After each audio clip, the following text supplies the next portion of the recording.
qué bendición que estamos nuevamente acá, juntos para adorar a nuestro Dios y también para aprender de su palabra.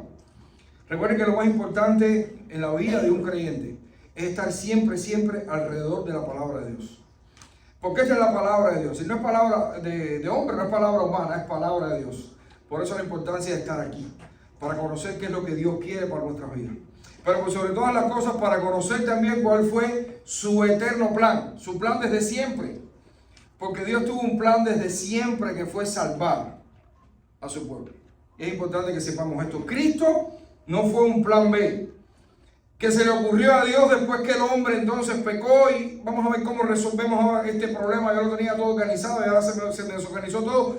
¿Cómo lo resuelvo? Plan B, Cristo. No. Cristo siempre ha sido el plan A. Lo que Dios tuvo en mente para salvarte a ti y para salvarme a mí. La historia de la Biblia es eso. La historia de la Biblia precisamente es eso. Es la historia de cómo Dios, el Dios creador de los cielos y la tierra, salva al hombre pecador en su gracia. Esa es la gran historia de Dios. Si a usted hoy le preguntan, cuéntame la Biblia, me gustaría que en 30 segundos me puedas narrar la historia de la Biblia. ¿Cómo usted lo haría? Un libro de este gordo que tiene 1000 y pico de páginas. ¿Cómo? Nixon, ¿cómo tú haces eso? Mira, Nixon está mirando ahora. No te preocupes, no te voy a poner de pie, tú sabes cómo es la hora. ¿Cómo haríamos eso? Amados hermanos, usted lo puede hacer de muchas maneras. Siempre y cuando el mensaje fundamental sea este. La historia de la Biblia es la historia de Dios salvando a su pueblo. Punto. Y eso lo hizo a través de su Hijo Jesucristo. Por la gracia, por medio de la fe. Esa es la historia de la Biblia. Ya. Después le podemos añadir muchísimas cosas. De hecho, todo lo que está en ella contenida. Porque es un libro hermoso.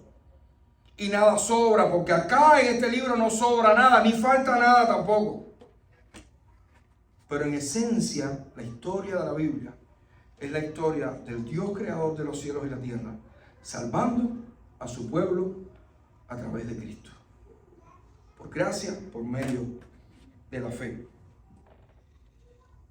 Por eso vemos que en el momento justo, en el momento apropiado, porque no vemos aparentemente a Cristo ya y sabemos que lo vemos desde el principio, pero en la persona de Cristo como tal no la vemos hasta un momento determinado, cuando llega el Nuevo Testamento.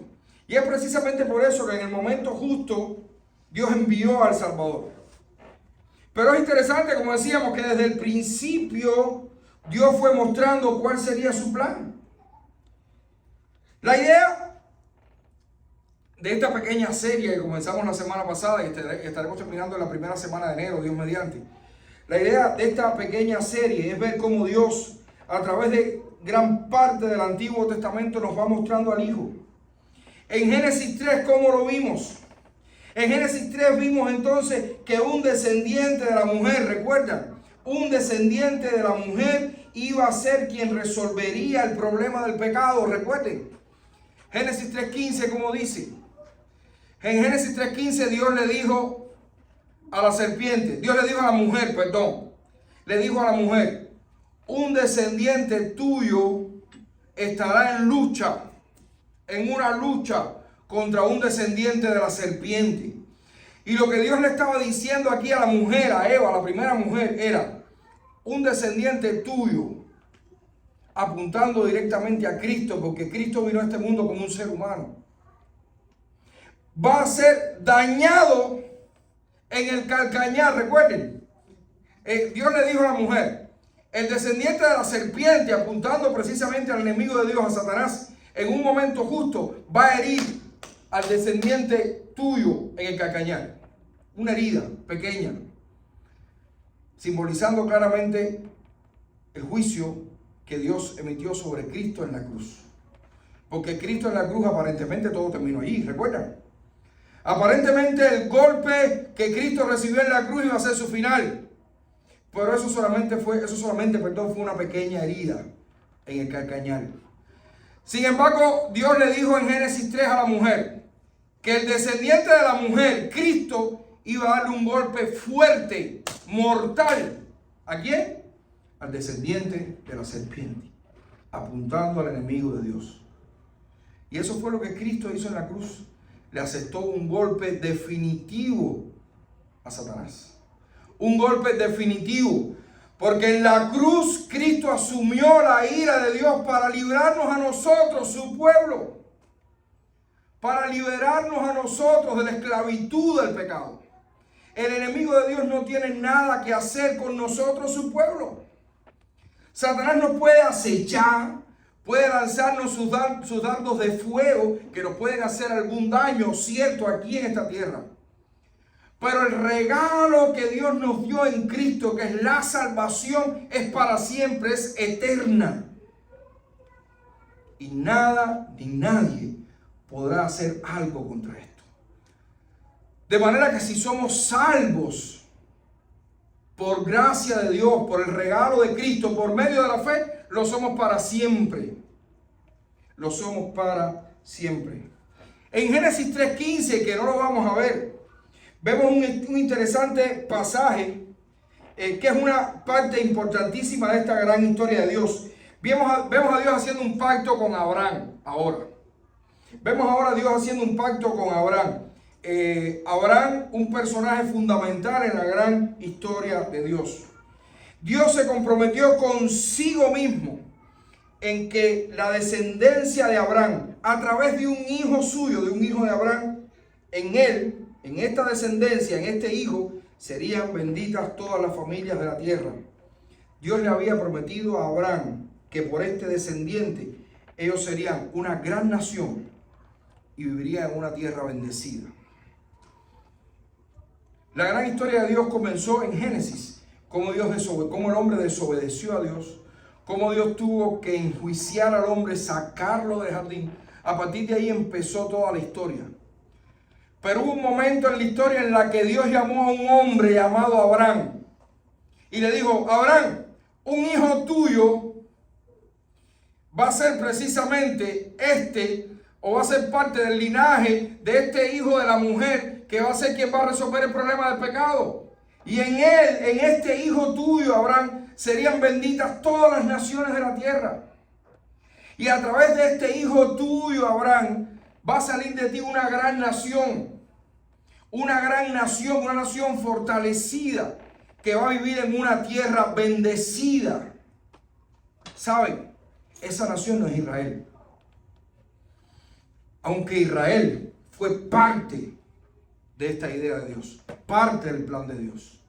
Pero esa nación, ese pueblo bendecido, que vivirá en una nación bendecida, somos nosotros, la iglesia de Cristo. Que somos el pueblo escogido de Dios. Que vamos a vivir para siempre y por siempre en las mansiones celestiales, en la Jerusalén celestial. Y ya de ahí nadie ni nada nos va a sacar. No como Israel, que tuvo un poco tiempo después que salir de su tierra. ¡Qué maravilla, hermano! El libro de Génesis, que es el primer libro de la Biblia, termina con una parte de esta promesa cumplida. La promesa estaba dividida en dos. Serían una gran nación fortalecida que iban a vivir en una tierra bendecida. Y el libro de Génesis termina con una parte de esta promesa cumplida. ¿Qué parte fue? Cuando termina el libro de Génesis, vemos que ya el pueblo de Israel es una nación fortalecida. Es una nación ya hecha, fuerte, comprometida. Sin embargo, aún no estaban en la soñada tierra prometida.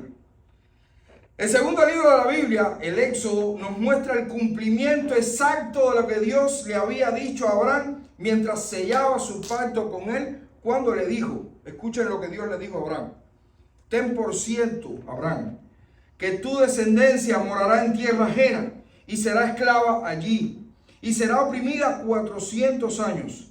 Mas también a la nación a la cual servirán juzgaré yo, y después de esto saldrán con gran riqueza. Conforme a lo que Dios había dicho, así sucedió. El pueblo se fortaleció, fue convertido en una gran nación, fue esclavizado en Egipto, recuerden. El pueblo de Dios fue esclavizado en Egipto, fue muy oprimido, sus niños fueron muertos. Aunque por voluntad divina, uno de ellos fue preservado con el propósito de convertirse en su tiempo en el hombre que iba a liberar a este pueblo de la esclavitud y de la opresión en Egipto. ¿Quién fue este hombre? Moisés. 5 puntos. Moisés. Y con este mismo nombre, Dios lo llamó ¿con qué edad? Con 80 años. Este Moisés con 80 años. ¿Quién tiene 80 años aquí? Nadie. Con 80 años Dios llamó a Moisés para que se convirtiera en el líder que Dios quería usar para salvar a su pueblo de la esclavitud que tenía en Egipto. Dios cumplió con su promesa a Abraham. El pueblo fue liberado por la poderosa mano de Dios y los egipcios fueron juzgados. ¿Recuerdan cómo? La primera gran historia de redención que vemos en la Biblia, la primera gran historia de liberación que vemos en la Biblia precisamente es el Éxodo. Ese momento en el que Dios escoge a Moisés, Moisés habla con Faraón, ocurren todas las cosas que ustedes conocen, que lo vamos a estar viendo, y ya estoy haciendo acá el comercial. A partir de enero vamos a estar precisamente en una serie en el libro de Éxodo. Una serie en el libro de Éxodo, y estaremos viendo todas estas cosas. Estaremos viendo la maravillosa obra de redención de Dios a través del libro de Éxodo. Y esta historia de Éxodo fue así, no la voy a contar será a grandes rasgos. Moisés habla con Faraón. Faraón no quiere dejar salir al pueblo. Dios envía las plagas. Dentro de esas plagas está la muerte de los primogénitos. Finalmente Faraón deja al pueblo que se vaya, pero después se arrepiente y le dice a su ejército: vayan atrás de toda esta gente y tráiganlos de vuelta. Y el que no quiera que sea aniquilado. De pronto este pueblo que había salido pensando que todo estaba bien, se vio entre el mar y el ejército de Egipto. ¿Y qué hizo Dios? Milagro. Dios abrió el mar rojo. El pueblo de Israel pasó en seco, y cuando el ejército de Egipto pasó, iba en el medio del mar, ¿qué sucedió? Las aguas volvieron a su lugar. Se acabó el ejército de Egipto y el pueblo de Israel pudo pasar en seco por el desierto. Dios cumplió su promesa. El pueblo ya libre de Egipto y con Moisés a la cabeza recibió leyes de parte de Dios que permitían, con su observación y su cumplimiento, agradecer a Dios por la liberación. Pero Dios iba a organizar también un sistema litúrgico, un sistema ritual de culto para que el pueblo le adorara. Con esto en mente, llamó a Moisés al monte Sinaí y en medio de su gloria manifestada en una nube, le dio las siguientes instrucciones. Y yo les voy a invitar a que lean junto conmigo Éxodo capítulo 25, perdón. Éxodo 25 del 1 al 9. Dice la palabra de Dios en el libro de Éxodo capítulo 25 de los versículos 1 al 9.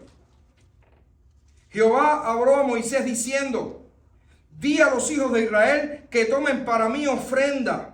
De todo varón que le diere de su voluntad, de corazón, tomaréis mi ofrenda.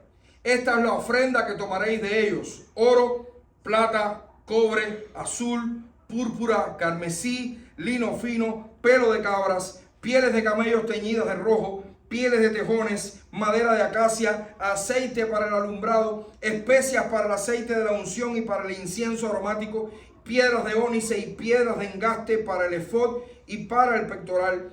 Y harán un santuario para mí, y habitaré en medio de ellos. Conforme a todo lo que yo te muestre, el diseño del tabernáculo y el diseño de todos sus utensilios, así lo haréis. Así lo haréis. Por supuesto que estos 9 versículos son solamente la introducción de todo lo que Dios le dijo a Moisés en el monte. Desde este capítulo 25 hasta el capítulo 31 de este libro, vemos todo lo concerniente al sistema de adoración que Dios quería establecer. Desde el santuario o el tabernáculo que le tenían que hacer, hasta todos los ritos y todas las características especiales que deberían tener. a aquellos que ofrecían todos estos sacrificios y todas estas cosas. Ahora bien, este pasaje contiene el propósito fundamental para lo cual Dios quería poner en marcha todas estas cosas. Este pasaje tiene el propósito fundamental y está en el versículo, específicamente en el versículo 8. Y harán un santuario para mí y habitaré en medio de ellos. Y lo primero que vemos acá es esto: harán un santuario para mí, que es la orden que Dios le da a Moisés para que el pueblo haga. Harán un santuario para mí. Lo primero que vemos es esto, que Dios le pide a Moisés que le hagan un santuario para él. Y para esto el pueblo debería recoger ofrendas voluntarias para la construcción de este tabernáculo. Increíble, ¿saben? Mientras más me adentro en las escrituras, en la Biblia, obvio, más veo a Dios resaltado por sobre todo y menos veo al hombre. Si vamos casi al final del libro, de este libro de Éxodo, vemos en el capítulo 36, los versículos 6 y 7, que Moisés tuvo que mandar a detener las ofrendas porque ya los constructores tenían todo lo que necesitaban y más. Visto de esta manera, pudiéramos pensar y hasta hacer énfasis en la generosidad del pueblo. Pero ¿de dónde el pueblo tenía tantas cosas para dar? ¿No se han puesto a pensar en esto? ¿De dónde el pueblo tenía tanto para dar? ¿De dónde todo ese oro? ¿De dónde toda esa plata? ¿De dónde las pieles de cabra? ¿De dónde todas estas cosas? Si ellos eran esclavos en Egipto. Y si se recuerdan, salieron corriendo. Tenemos que regresar a Génesis 15. Cuando Dios le dijo a Abraham, y escuchemos esto: ten por cierto que tu descendencia morará en tierra ajena. Esto Dios se lo dice a Abraham cuando todavía muchísimos años antes que el pueblo fuera esclavo en Egipto. Esto fue una profecía. Ten por cierto, Abraham, que tu descendencia morará en tierra ajena y será esclava allí y será oprimida 400 años. Mas también a la nación a la cual servirán, juzgaré yo. Y después de esto saldrán con gran riqueza. Saldrán con gran riqueza. Increíble. Dios lo proveyó todo, hermanos. Dios se lo proveyó todo. Incluso hasta las riquezas para construirse su santuario. En el capítulo 12, del 35 al 36, vemos al pueblo de Israel, antes de salir de Egipto, despojando a los egipcios, porque Dios le dio gracia delante de ellos. ¿Ustedes se imaginan? Eso está en Éxodo capítulo 12. Antes del pueblo salir de Egipto, dice que despojaron a todos los egipcios, todos los vecinos egipcios, porque Israel vivía entre los egipcios aún siendo esclavos. Empezaron a darle cosas. Sí, llévate mi ropa, llévate el oro, llévate todas las cosas, llévate esto demás, llévate mi chancleta, mi pantalón, mis zapatos, llévate todo. El reloj, espérate que se me queda el anillo de compromiso, la cadena, los vasos, las cosas, todo. Israel salió lleno de cosas. ¿Y por qué? ¿Por qué era buena gente los egipcios? Porque Dios así lo había destinado. Dios así lo había prometido. Dios así lo había decretado. Dios se lo había dicho a Abraham. Dios se lo había dicho: yo voy a juzgar el pueblo que los va a esclavizar a ustedes. Y ustedes van a salir con mucha riqueza precisamente de ahí. Así es nuestro Dios, hermano. Ese es nuestro Dios. El Dios que pide porque primero da. Pensemos en estas cosas. Cuando Dios nos pide algo es porque ha estado cansado de darnos. El Dios que los sacó primero de Egipto y después les pidió que cumplieran sus leyes. El Dios que les marcó hasta los límites de la tierra en las que vivirían bendecidos. Esto nos lleva a reflexionar en nuestras cosas. ¿Saben? ¿Cuántas veces nosotros hablamos así de esta manera? No, porque esto es mío, esto es lo mío. Este es mi dinero, estas son nuestras cosas, esta es mi casa, este es mi carro, esta es mi ropa. Incluso estos son mis hijos. Como si nosotros tuviéramos cosas nuestras. Como si nosotros tuviéramos cosas nuestras. ¿Qué tenemos nosotros que no se nos haya sido dado? ¿Qué tenemos nosotros que Dios no nos ha dado? ¿Qué tienes tú que no haya sido concedido por el Altísimo? Pensemos en estas cosas. Dios nos pide porque nos ha dado de sobra. Y esto es bueno que nosotros lo tengamos en cuenta constantemente. Sobre todo en un país como este, que necesitamos tanto para vivir. O aparentemente necesitamos tanto para vivir. Y cuidamos tanto nuestras cosas. Y nos olvidamos entonces que somos parte de un pueblo. Que somos parte del pueblo de Dios. Y que Dios nos está pidiendo cosas a nosotros también. No para empobrecernos, para nada. Dios nos pide cosas para que le agradezcamos lo que Él ha hecho con nosotros. Y para usarlo en su pueblo. No para dárselo al pastor. No, negativo. Y ustedes lo saben. Dios no pide para favorecer a alguien. Dios pide para su pueblo. Porque cuando Dios nos pide para nuestro propio beneficio, el de nosotros, el de todos nosotros. Por eso pensemos en, no, yo mi carro no lo voy a usar para ir a buscar a este hermano o a esta hermana porque gasolina está carísima, se me gastan las gomas y después. Diga, el carro fuera tuyo. El carro es un regalo divino. Y si lo tienes es porque Dios quiso regalártelo. Pensemos en estas cosas. Y así sucesivamente.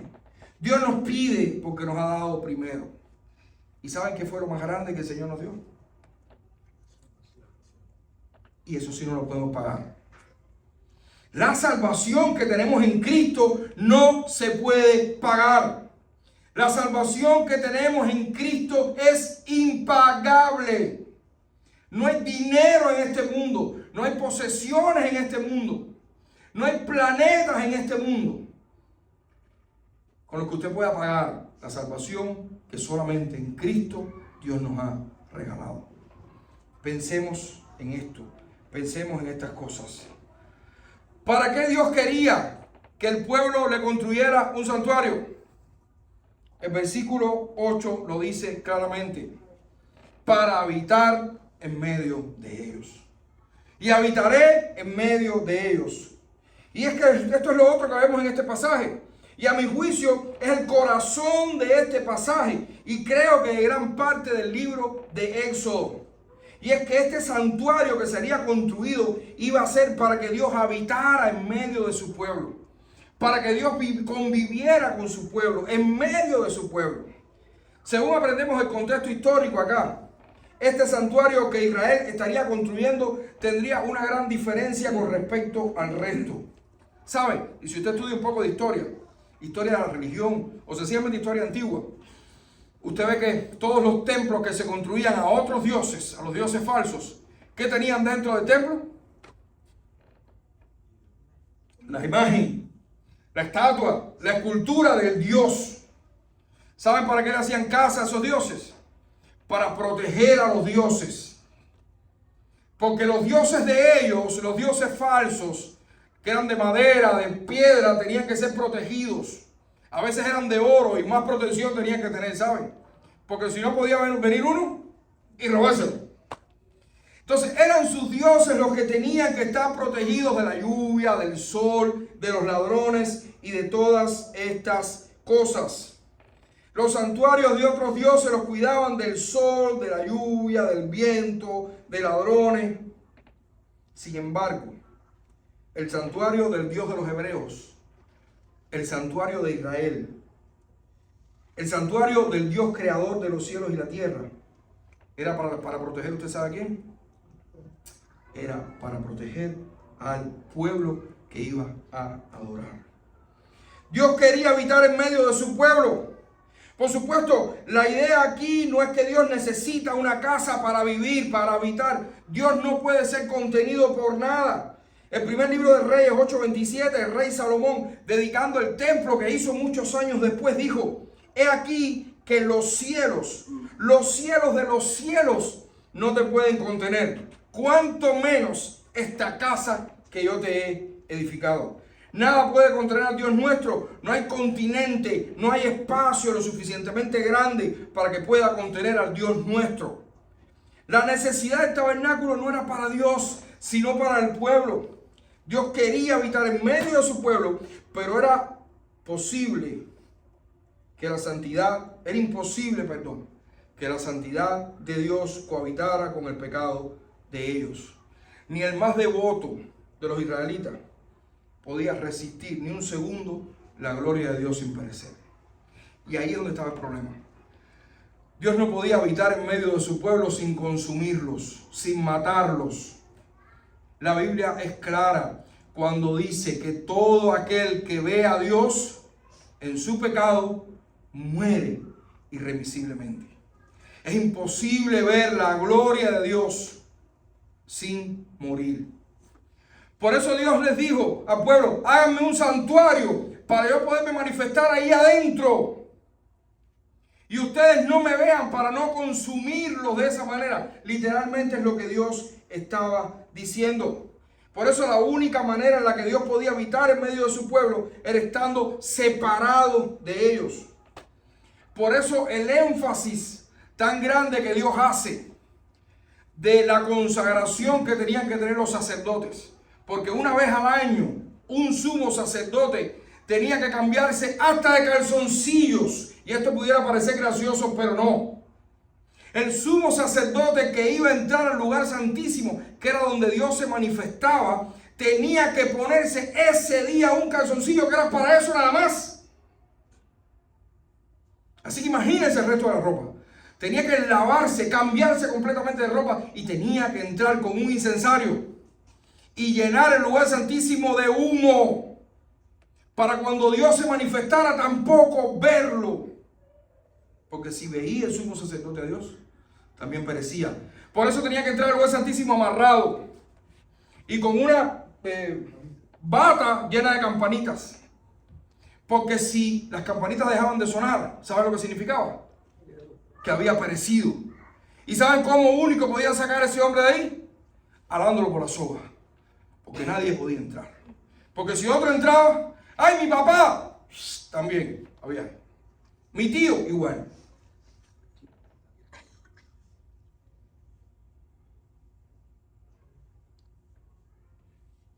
Dios le da instrucciones al pueblo de Dios para hacer lo que tenían que hacer con respecto a la adoración.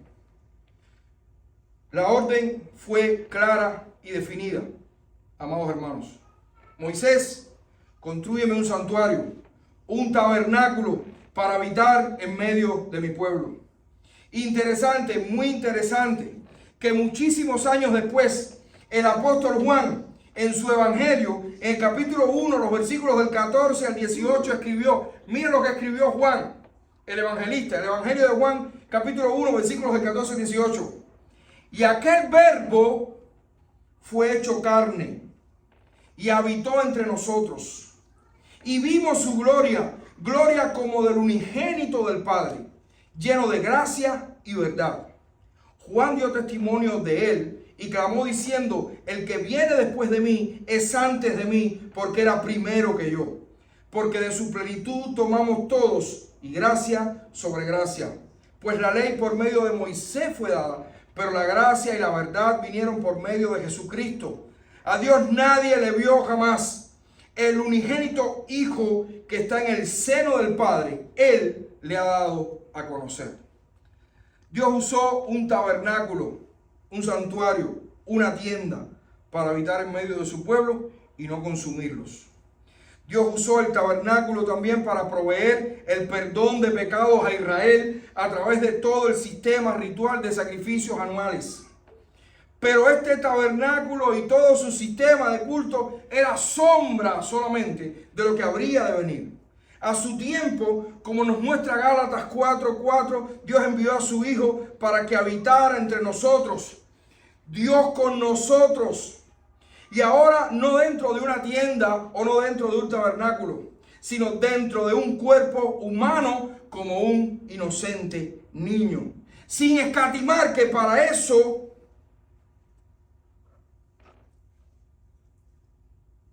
tuviera que sufrir la mayor de las humillaciones. El Dios creador de los cielos y la tierra, naciendo como un indefenso bebé para habitar entre nosotros y no consumirnos con su ira. Hay una pregunta que frecuenta mi mente casi a diario. Y la pregunta es la siguiente: ¿por qué? ¿Por qué Dios quiso habitar en medio de su pueblo? ¿Por qué quiso manifestar su gloria en medio del tabernáculo? ¿Por qué quiso caminar entre nosotros? Vivir con nosotros, llorar con nosotros, sufrir con nosotros, incluso sufrir más que nosotros. ¿Por qué? El único y sabio Dios, el nuestro, prometió que nosotros seríamos un pueblo para Él y Él sería siempre Dios para nosotros. Fue la promesa que le hizo a Abraham y esta es la respuesta. Y le reafirmó a Jacob en Génesis 28, de 14 y 15, dice: será tu descendencia como el polvo de la tierra, y te extenderás al occidente, al oriente, al norte y al sur, y todas las familias de la tierra serían benditas en ti y en tu simiente. He aquí, yo estoy contigo y te guardaré por donde quiera que fueres, y volveré a traerte a esta tierra, porque no te dejaré hasta que haya hecho lo que te he dicho.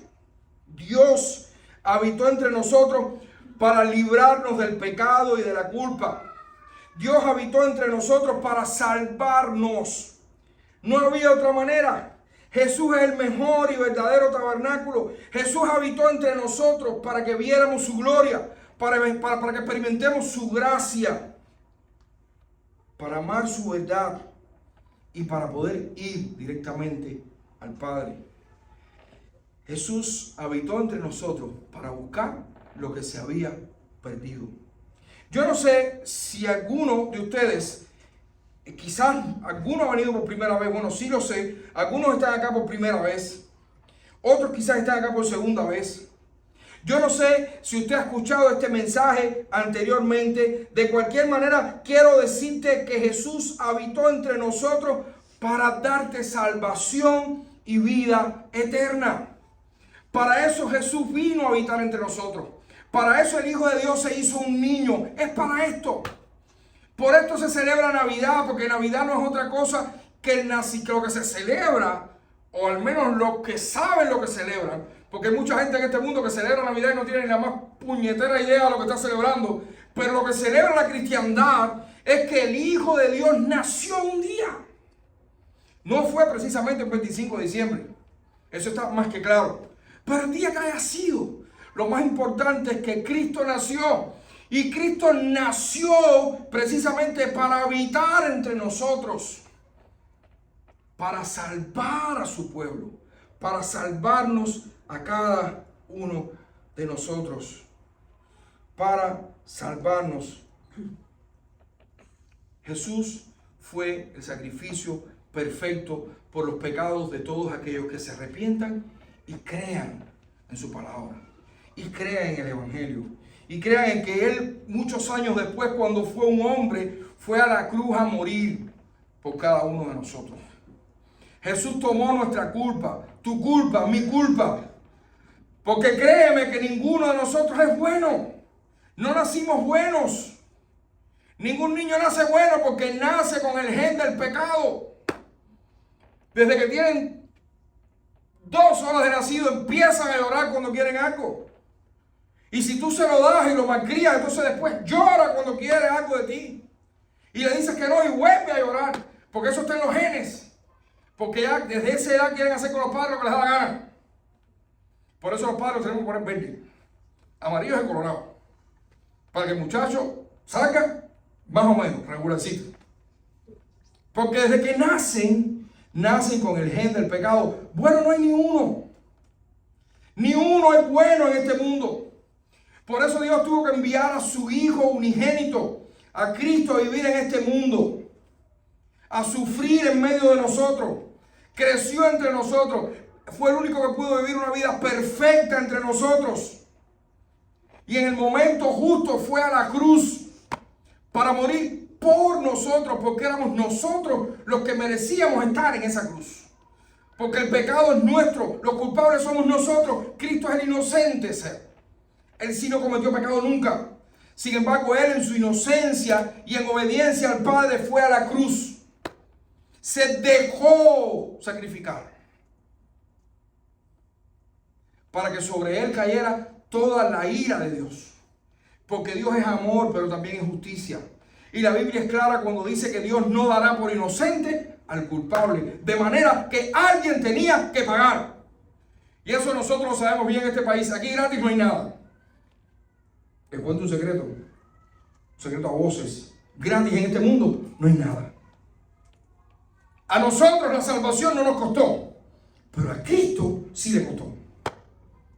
Le costó soportar toda la ira del Padre que debía haber sido para nosotros. ¿Por qué Cristo hizo eso?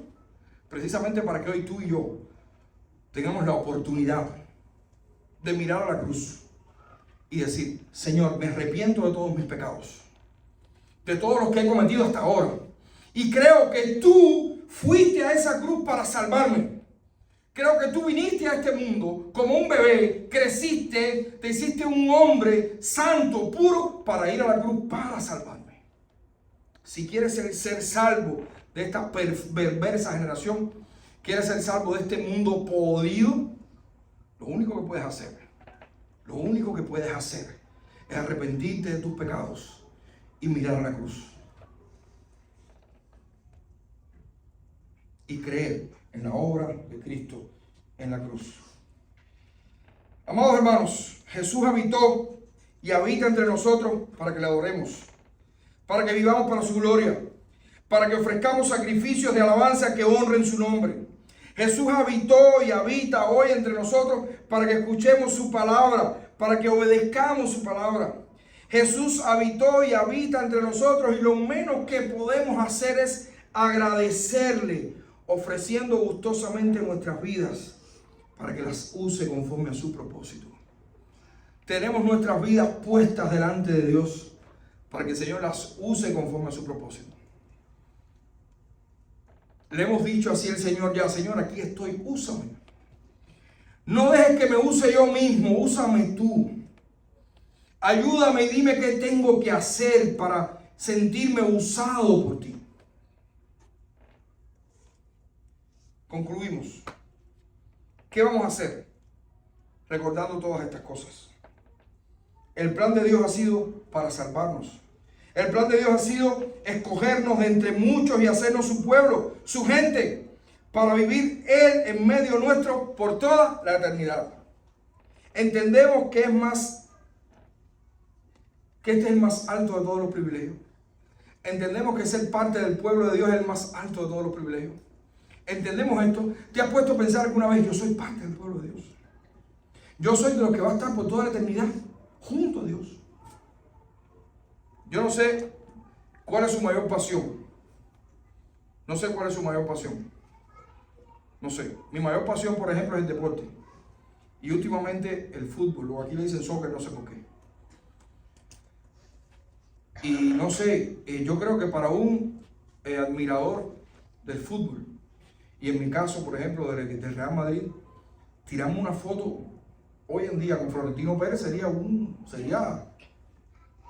sé, ¿saben? Tiramos una foto nada más, pero si además de pronto me dice: pero me cae bien, no, ven para acá, a partir de ahora, tú, en todas las cenas estas que hay, de todas las cenas que hay, de todas las cosas, tú vas a estar al lado mío sentado. En el Bernabéu tú vas a estar en el palco presidencial al lado mío sentado. Me imagino a Romy muriéndose de la envidia.